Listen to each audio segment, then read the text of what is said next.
Nên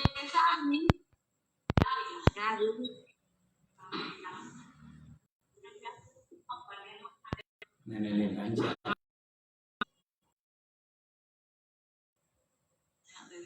ok đánh giá hai nên giá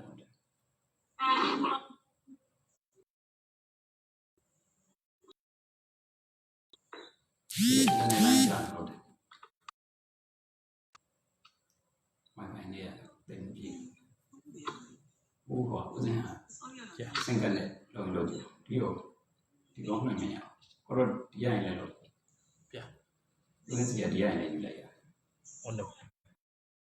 này punya cái thì này ta đang nói này nó thông ngay à cháu sẽ để liên hệ nhưng mà đây cái thông đó nhà sẽ là cụ thể cái này thì này đây sẽ là nó thông là sẽ để nên người này yang công đây thì công yếu tiền trong bao nhiêu này mà đây là lý giải của chùa Vĩnh Châu Ô bát na Dhamma Yita Ji Twin Nhã sinh Tên Gia Bồ Chá LýရှိThoa Abhidhamma Daya Yi Achikan Tenan Dayaဖြစ်ပါတယ်Thင်္นานမစခင်တရားပိုင်ရှင်ဖြစ်တော်မူသောသုံးလောကထောထားအဘိညုမြတ်စွာဘုရားရှင်ကိုရောမြတ်ကြီးအားနမောတတ္တသုံးချိန်ရွတ်ဆို၍ဘုရားရှိခိုးပူဇော်ကြောကြပါကုန်စို့နမောတတ္တဘဂဝါတောအရဟတောသမ္မာသမ္ဗုဒ္ဓတ္တနမောတတ္တဘဂဝါတောအရဟတောသမ္မာသမ္ဗုဒ္ဓတ္တနမောတတ္တဘဂဝါတောအရဟတောသမ္မာသမ္ဗုဒ္ဓတ္တဒီကနေ့အားလုံးသောဓမ္မမိတ်ဆွေသင်္นานသူသင်္นานသားတရားနာပရိသတ်ပေါင်းတော်ကောင်းတို့အားအဘိဓမ္မာတရားကြီးဆိုပြီးတော့အဘိဓမ္မာအခြေခံသင်္นานတရားတော်ကိုပြောပြလာခဲ့တာအခုဒါစိတ်ပိုင်းပြီးပြီလို့ပြောလို့ရပါတယ်စိတ်ပိုင်းကတော့ဖြင့်ဦးဇင်းများအချင်းချုပ်ပေါ့စာမေးပွဲဖြေဆိုကြမယ်ဓမ္မမိတ်ဆွေများအတွက်ကတော့လူသေးတယ်လို့ပြောရမှာဖြစ်ပါတယ်ဒီလောက်နဲ့မပြည့်စုံသေးပါဘူးဒီထဲကနေပြီးတော့အလုံးအသေးစိတ်ထပ်ပြီးတော့လေ့လာကြရအောင်မှာဖြစ်ပါတယ်အကုသိုလ်စိတ်တွေအလုံးစိတ်89ပါးအကျင့်တရား10ပါးအကျင့်တရား20ပါးရှိတဲ့ထဲကနေပြီးတော့အကုသိုလ်စိတ်ပေါ့ဘယ်နှပါးရှိသလဲဒါလေးသိထားရကုသိုလ်စိတ်တွေကဘယ်နှပါးရှိသလဲဒါလေးသိထားရမယ်ကုသိုလ်စိတ်လို့ပြောလို့ရှိရင်ဒီ120နဲ့တပါးတွေကကုသိုလ်စိတ်တွေလိုက်ရှာရမယ်ကုသိုလ်စိတ်တွေလိုက်ပြီးတော့ရှာတဲ့အခါမှာဥပမာအားဖြင့်ကုသိုလ်စိတ်တွေဟာမဟာကုသိုလ်စိတ်တွေမှာမဟာကုသိုလ်စိတ်ဆိုတာလည်းပဲရှိတယ်ကာမသောဗနာစိတ်တွေထဲမှာမဟာကုသိုလ်စိတ်ဆိုတာရှိတယ်နောက်ရူပဝဇ္ဇကုသိုလ်စိတ်တွေရှိတယ်အရူပဝဇ္ဇကုသိုလ်စိတ်တွေရှိတယ်မဲ့ကုသိုလ်စိတ်တွေရှိတယ်အဲဒီလိုကုသိုလ်စိတ်တွေအားလုံးရွေးချယ်ပေးရမှာဖြစ်ပါတယ်အဲတော့စိတ်89ပါးအကျေတရား20ပါးတို့တွင်အကုသိုလ်စိတ်ကဘယ်နှပါးကုသိုလ်စိတ်ကဘယ်နှပါးနောက်ဝိပဿစိတ်ကိုဘယ်နှပါးရှိသလဲဆိုတာလည်းပဲသိထားရမှာဖြစ်တယ်ဝိပဿစိတ်ကလည်းပဲဒီအတွက်ပြပါဆိုရင်တော့ဖြင့်အဟိကုသလဝိပဿတိရှိတယ်အကုသလဝိပဿတိရှိတယ်မဟာဝိပဿတိရှိတယ်ရူပဝိပဿတိရှိတယ်အရူပဝိပဿတိရှိတယ်ဝိပဿတိအားလုံးရည်တွက်ပြမှာဖြစ်ပါတယ်အဲတော့ဖို့ကုသိုလ်ဖို့ကလည်းပဲဝိပဿပဲဖြစ်ပါတယ်အဲ့ဒီလိုဝိပဿတွေကိုလိုက်ပြီးတော့ရှာရမယ်ရှာပြီးတော့ရည်တွက်ပြကြရမှာဖြစ်တယ်ကရိယာစိတ်ပေါင်းဘယ်နှပါးရှိသလဲဒါတွေသိရသောမနတာပေါင်းဘယ်နှပါးရှိသလဲဥပိ္ပခာပေါင်းဘယ်နှပါးရှိသလဲဒါတွေအားလုံးတံပယုတ်စိတ်ပေါင်းဘယ်လောက်ရှိသလဲဝေပယုတ်စိတ်ပေါင်းဘယ်လောက်ရှိသလဲဆိုတာတွေအားလုံးကိုတော်ကောင်းများကစမေးဝဲဖြေမယ်ဆိုရင်တော့တစ်ခုချင်းစမေးဝဲ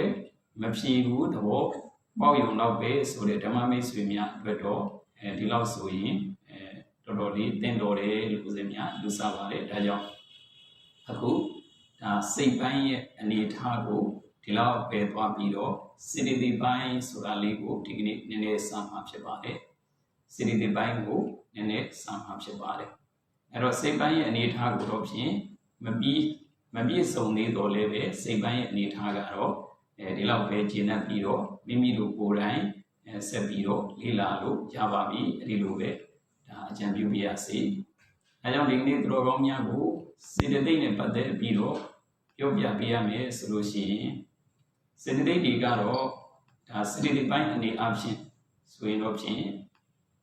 ဒါကိုယ်စိတ်ပိုင်းကိုပိုင်ပိုင်နိုင်ရသွားတဲ့ဓမ္မမိတ်ဆွေများအနေအချင်းစေတသိက်ပိုင်းကိုပိုင်ပိုင်နိုင်ရသွားပြီဆိုလို့ရှိရင်အဲ့တော့စိတ်ပိုင်းတွေမိမိတို့ပြန်ပြီးတော့ဒါစိတ်ပိုင်းကိုပိုင်ပိုင်နိုင်ရသွားပြီဆိုလို့ရှိရင်ဒါစေတသိက်ပိုင်းကတည်တံ့ဖြစ်သွားပြီပေါ့စေတသိက်ပိုင်းကအားလုံးတည်တံ့ဖြစ်သွားပါပြီအဲ့ဒီလိုတည်တံ့ဖြစ်သွားပြီဆိုတော့စေတသိက်ပိုင်းရဲ့အနေအထားကိုဒီကနေ့မှစပြီးတော့လေ့လာကြရမှာဖြစ်တယ်ဒီကနေ့မှစပြီးတော့လေ့လာတဲ့အဲ့ဒီစေတသိက်ပိုင်းကိုပြန်ပြီးတော့အခုအနေငယ်လေးပဲဒီကနေ့တော့ဖြင့်အမည်လောက်ပဲတော်ကောင်းများကိုပြောပြပေးတော့မှာဖြစ်ပါတယ်အမည်လောက်ကလေးပဲနည်းနည်းလေးပဲပြောပြပြီးတော့မှ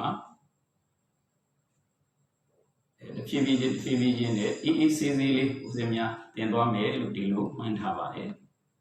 ဒီစေတသိက်ပိုင်းကိုတော့ဖြင့်သိပြီးတော့မလောတော့ပဲနဲ့စိတ်ပိုင်းကိုသိပြီးတော့မလောတော့ပဲနဲ့ဦးစင်အေးဆေးဆေးချင်းစေတသိက်ပေါင်းအားလုံး52ပါးပေါ့52ပါးရှိတာပေါ့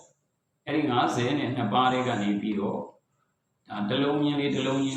တော်ကောင်းများကိုဦးဇင်းတို့တစ်ခုချင်းလေးပြောပြသွားမယ်လို့ဒီလိုဆုံးဖြတ်ချက်ချထားပါတယ်အဲ့ဒီတွေကနေပြီးတစ်ခုချင်းလေးနားလည်သဘောပေါက်အောင်ဆိုပြီးတော့ဦးဇင်းတို့ဒီဘက်ကနေပြီးတော့ဦးဇင်းများလည်းပဲအသေးစိတ်သဘောမျိုးလေးတရားနာတဲ့သဘောမျိုးလေးဖြစ်အောင်တချို့ဥစ္စာလေးတွေကြတော့သဘောလေးတွေလည်းပါနေတာဖြစ်သည့်အတွက်ကြောင့်တရားသဘောလေးတွေပါနားလည်အောင်ဆိုပြီးတော့ဦးဇင်းများအဲ့လိုရည်ရွယ်ထားပါတယ်အဲ့တော့ဟုတ်ဒါဆိုလို့ရှိရင်ယောဂီတို့စင်ဒီဓမ္မမိတ်ဆွေအားလုံးစေတသိက်ပိုင်းဆိုတာလေးကိုမြင်တွေ့ရပြီလို့ထင်ပါတယ်အားလုံးမြင်ရရဲ့လားမြင်ပါတယ်ဟုတ်ပြီနော်အဲ့ဒါဆိုရင်စေတသိက်ပိုင်းဆိုတာလေးကိုကြည့်လိုက်တဲ့အခါကျတော့စေတသိက်ဆိုတာအားလေလို့မေးရင်စေတသိက်ဆိုတာလေးကိုနားလည်သဘောပေါက်နိုင်ဖို့ရအတွက်ခုလင်္ကာလေးကိုကြော်ကြည့်လိုက်စေတသိက်ပိုင်းနဲ့စေတသိက်ပိုင်းဆိုတာလေးကိုအခုကြော်သွားလို့ရှိရင်အောက်သွားလိုက်တဲ့အခါကျတော့ဒီမှာအလုံးတွေ့ရပြီလို့ထင်ပါတယ်ဒါလေးကဘာလဲဆိုရင်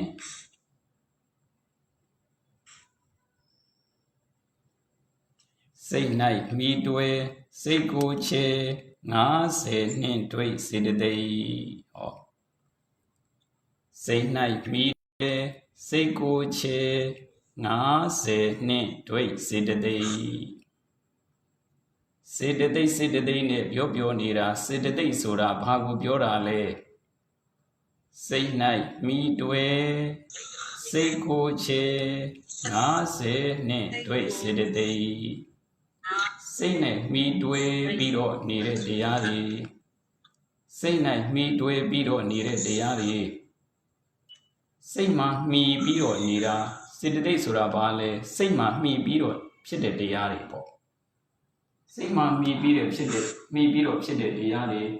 စိတ်၌မှီတွဲစိတ်ကိုချေလေတတ်တဲ့သဘောတရားရှိတယ်စိတ်၌မှီတွဲပြီးတော့စိတ်ကိုချေလေတတ်တဲ့သဘောတရားရှိတယ်စေတသိက်နဲ့ပြောနေတာစေတသိက်ဆိုတာဘာလဲစိတ်၌မှီတွဲပြီးတော့စိတ်ကိုချေလေတတ်တဲ့သဘောတရားရှိလို့စေတသိက်လို့ခေါ်တာစိတ်မှာမှီပြီးတော့ချေလေတတ်တဲ့သဘောတရားရှိလို့စေတသိက်လို့ခေါ်တာစိတ်မှာလည်းမှီတယ်စိတ်ကိုလည်းမှီပြီးတော့ဖြစ်တယ်အဲဒီစိတ်ကိုလည်းပဲချေလေတတ်တဲ့သဘောတရားရှိတယ်အဲဒီလိုစိတ်၌မှီတွဲသဘောတရားရှိလို့သူ့ကိုစေတသိက်လို့ဒီလိုခေါ်တာ အဲ့တော့ဒီလင်္ကာလေးသူတော်ကောင်းများကမှတ်ထားရမယ်စိတ်၌မိတွေ့စိတ်ကိုချေ50နှစ်ဒွိစေတသိက်50နှစ်ဒွိ50နှစ်ဒွိဆိုတာဘာပြောတာလဲဆိုလို့ရှိရင်50နှစ်ဒွိဆိုတာကတော့ငါဒွိဆိုတာကနှစ်လို့အဓိပ္ပာယ်ရတယ်ဒွိဆိုတာကနှစ်ပဲဒွိဆိုတာကနှစ်ပဲ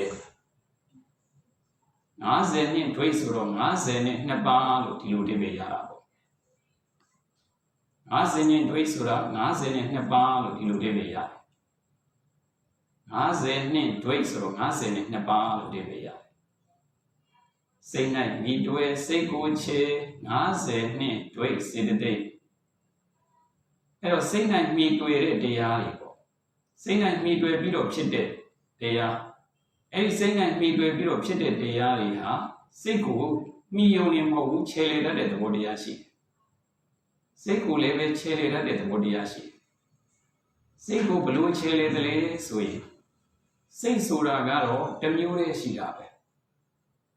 စိတ်ရဲ့သဘောတရားဟာတစ်မျိုးတည်းရှိတာအဲ့ဒီလိုတစ်မျိုးတည်းရှိတဲ့ဒီစိတ်တွေကိုတစ်မျိုးတည်းသာရှိတဲ့ဒီစိတ်တွေကိုဘယ်သူတွေကခြေလေတာလဲစေတသိက်တွေကခြေလေလို့အမျိုးမျိုးပြောင်းသွားတာစေတသိက်တွေကခြေလေသည့်အတွက်ကြောင့်အမျိုးမျိုးပြောင်းလဲသွားတာကောင်းတဲ့စေတသိက်တွေကခြေလေလိုက်တဲ့အခါမှာကောင်းတဲ့စိတ်တွေဖြစ်ကုန်တယ်မကောင်းတဲ့စေတသိက်တွေကခြေလေလိုက်တဲ့အခါမှာမကောင်းတဲ့စေတသိက်တွေကခြေလေလိုက်တဲ့အခါမှာမကောင်းတဲ့စိတ်တွေဖြစ်ကုန်တယ်ခြေလေတယ်ဆိုတာတနည်းအားဖြင့်ထပ်ပြောရင်အယောင်ဆိုးတယ်လို့အဓိပ္ပာယ်ရတာပေါ့အယောင်ဆိုးတဲ့သဘောပဲအယောင်ဆိုးတယ်ဆိုတာကတော့ဘယ်လိုလဲဥပမာဖြင့်ကြည်လင်အေးမြနေတဲ့ရေကလေးအဲဒီကြည်လင်လှပအေးမြနေတဲ့ရေကလေးတွေမှာ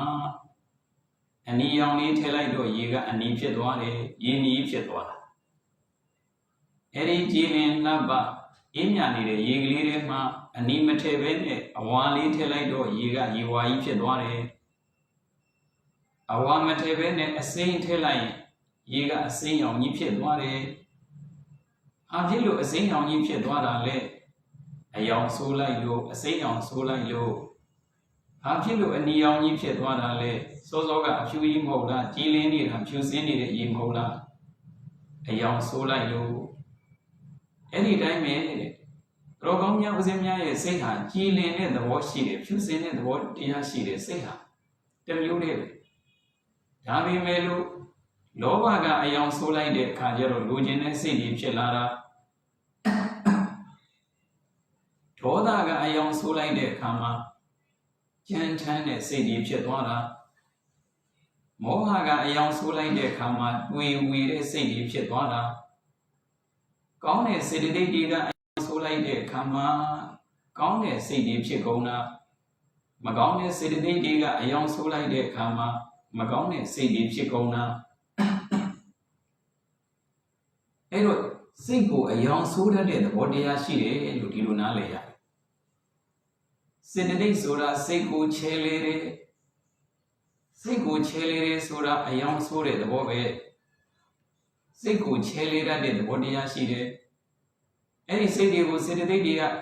ကောင်းတဲ့စေတသိက်တွေကချဲလေလိုက်တော့ကောင်းတဲ့စိတ်တွေဖြစ်သွားပြန်ရောမကောင်းတဲ့စေတသိက်တွေကချဲလေလိုက်ပြန်တော့မကောင်းတဲ့စိတ်တွေဖြစ်ကုန်ပြန်ရောပြင်းတဲ့စေတသိက်တွေကချဲလေတော့ပြင်းတဲ့စိတ်တွေဖြစ်ပျော်တဲ့စေတသိက်တွေကချဲလေတော့ပျော်တဲ့စိတ်တွေဖြစ်စေတသိက်တွေကစိတ်တွေကိုချဲလေတတ်တဲ့သဘောတရားရှိတယ်အယောင်ဆိုးတတ်တဲ့သဘောတရားရှိတယ်အဲကြောင့်စိတ်၌မိတွဲစိတ်ကိုချဲ50နှစ်ဒွိစေတသိက်ဆိုတာဘာလဲလို့မေးရင်ပြီးတော့စိတ်ကိုချဲလေတတ်တဲ့သဘောတရားရှိသည့်အတွက်ကြောင့်စေတသိက်လို့ခေါ်တာစိတ်နိုင်ပြီးတွေ့ပြီးတော့စိတ်ကိုချဲလေတတ်တဲ့သဘောတရားရှိသည့်အတွက်ကြောင့်ဒီ52ပါးကိုစေတသိက်လို့ခေါ်တာစေတသိက်က52ပါးတို့တရားဓမ္မပေါင်းတော်ကောင်းတို့အာယုံပြုပြီးတော့နာယူကြည်ညိုနေမယ်ဆိုလို့ရှိရင်စေတသိက်ဆိုတဲ့စကားလုံးမေ့เสียအကြောင်းမရှိပါဘူး Sedate ne bio nira. Sedate sura bale, hori ningali go mata. Say night me dwe, say go che, na se ne dwe, sedate. Say night me dwe, say go che lida de what they are shilo, dingas and nabago, sedate lo core. Sedate ngas and naba, sedate ngas and nalo. Say ga she say over. Ayana said, Deva, Sidika, Nasa, Napa. Paramata, Diani Bobia. Say, Sidde, Yoni Lia, Parama. Say, ye, Sidde, Yo ye, Naban ye, Eri Diva, Paramata, Diali Valo Core.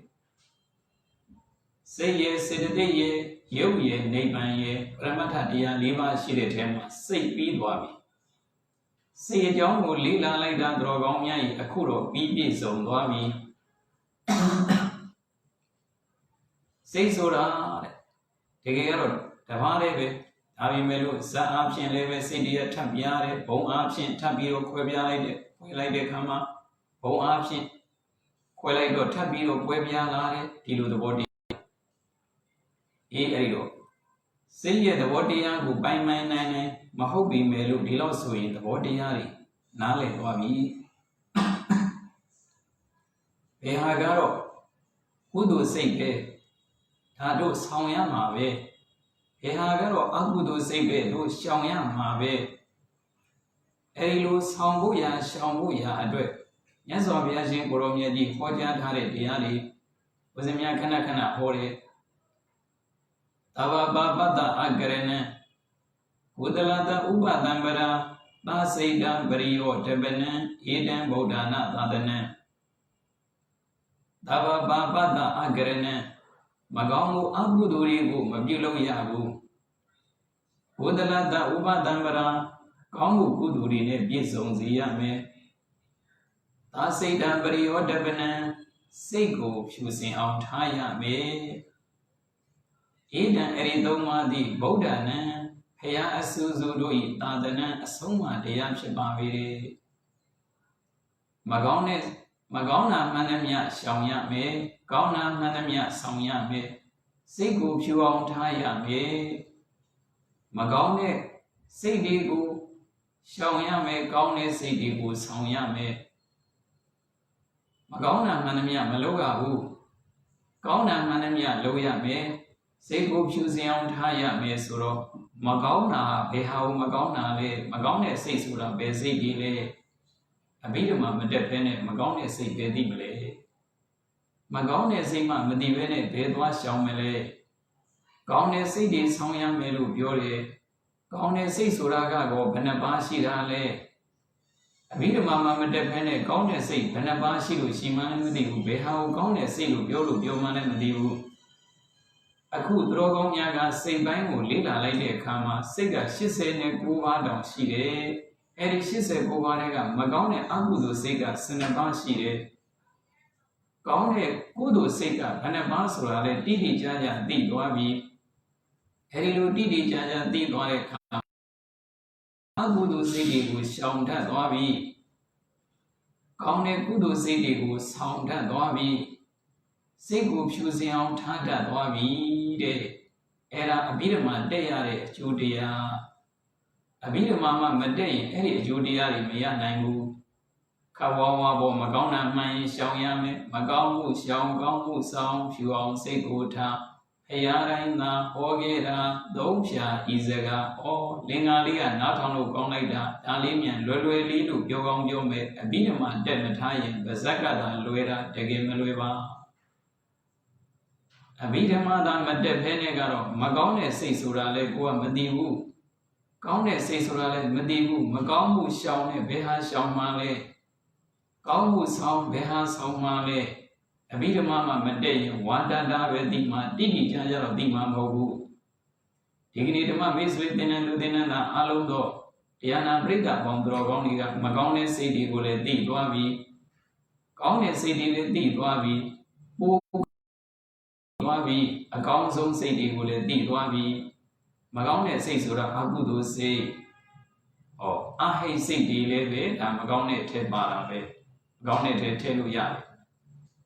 ကာမသောပနစိတ်ဆိုတာကကောင်းတဲ့စိတ်တွေ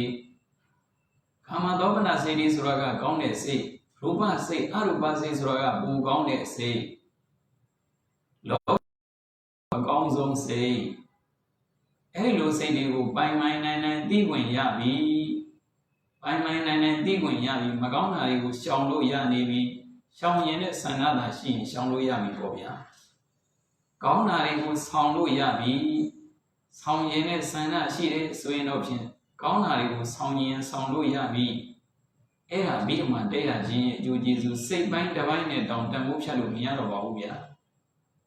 စိတ်ပိုင်းတစ်ပိုင်းကိုလေ့လာလိုက်တာနဲ့ကိုဘဝမှာတန်ဖိုးရှိလာပါပြီအလုံးရင်မတတ်မှတန်ဖိုးရှိသွားပြီအေးဒါကြောင့်တော်ကောင်းများစိတ်ပိုင်းကိုပိုင်မှန်နိုင်သိသွားတော့စေတသိက်ပိုင်းကိုအေးအေးဆေးဆေးကလေးသွားရမယ်အဲ့ဒီလိုအေးအေးဆေးဆေးသွားဖို့ရအတွက်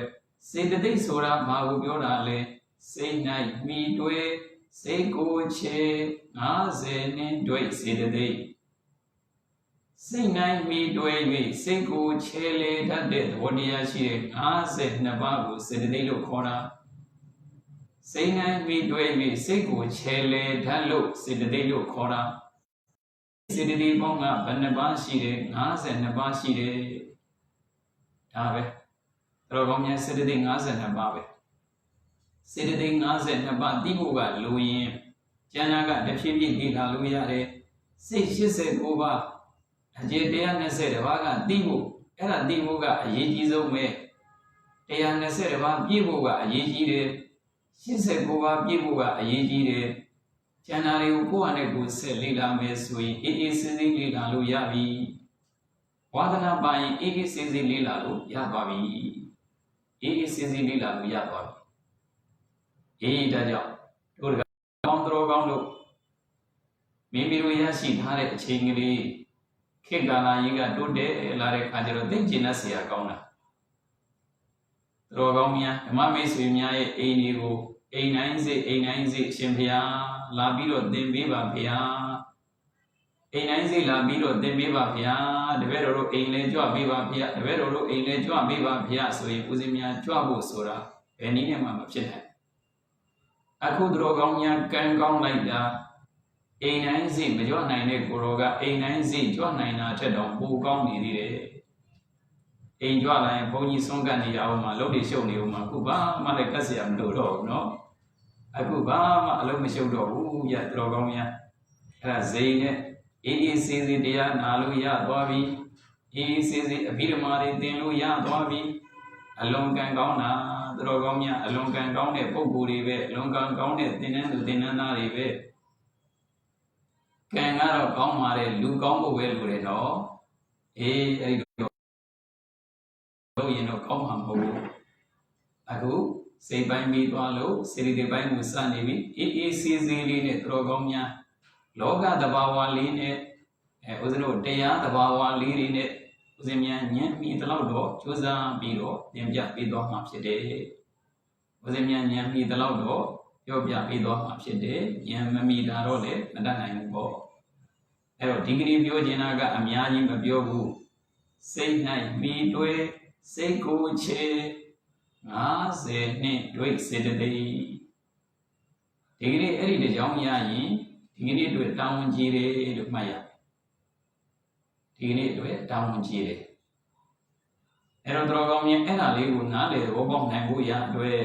ဒီလင်္ကာလေးကတော့ကျက်ဖို့ရနည်းနည်းတော့ခက်တယ်အမေတို့လူငယ်တွေကတော့ဖြင့်ကျက်လို့ရကောင်းရနိုင်တယ်လူငယ်တွေကတော့ရနိုင်ပါလေရကောင်းဖို့ပါဘူးဒီလင်္ကာလေးကကောင်းတယ်ဒါပေမဲ့နည်းနည်းရှိတယ်အောက်ကလင်္ကာလေးကအနက်မှန်ကြရင်ဒါလေးတွေကိုဦးဇင်းများပို့တင်ပေးပါမယ်ဒီကနေ့တော့ဖြင့်နည်းနည်းပဲပြောချင်တာဖြစ်သည့်အတွက်ကြောင့်တင်မထားပါဘူးစိတ်တန်ထွားဓမ္မတာကကျုံရာအာယုံတိမိယုံမြစိတ်တန်ထွားဓမ္မတာကယမိယုံမြဖုံဘုံကောင်းဆိုးမကွယ်ယူသည်ဒါစိတ်ရဲ့သဘောပဲစိတ်တန်ထွားဓမ္မတာက စိတ်ဆိုတာစိတ်ရဲ့သဘာဝစိတ်ရဲ့ဓမ္မတာဆိုတာတဲ့ကြုံရန်အာယုံရမိယုံမြကြုံနဲ့တွေ့တဲ့အာယုံကိုရမိယုံပဲယူမိယုံပဲဖုံမုံကောင်းဆိုးမကွဲယူဒီအာယုံကိုယူယုံပဲရှိတယ်တဲ့စိတ်ကဖုံမုံကောင်းဆိုးမကွဲယူဒီအကောင်းဆိုးမကွဲဘူးတဲ့တမျိုးတွဲဖက်စေတသိက်တွဲကြောင့်တဲ့ဆိုးကောင်းအယောင်ပြောင်း၍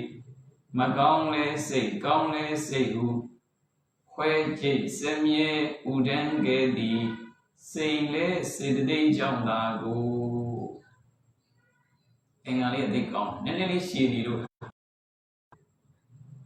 စိတ်ဆိုတာလေးကိုဆရာတော်ရှင်စနဂါဘိဝန္တဆရာတော်ဘုရားကြီးကလင်္ကာလေးနဲ့ဆုံးမထားခဲ့တာစိတ်တန်ထွားဓမ္မတာကယုံရအာယုံရမိယုံမြ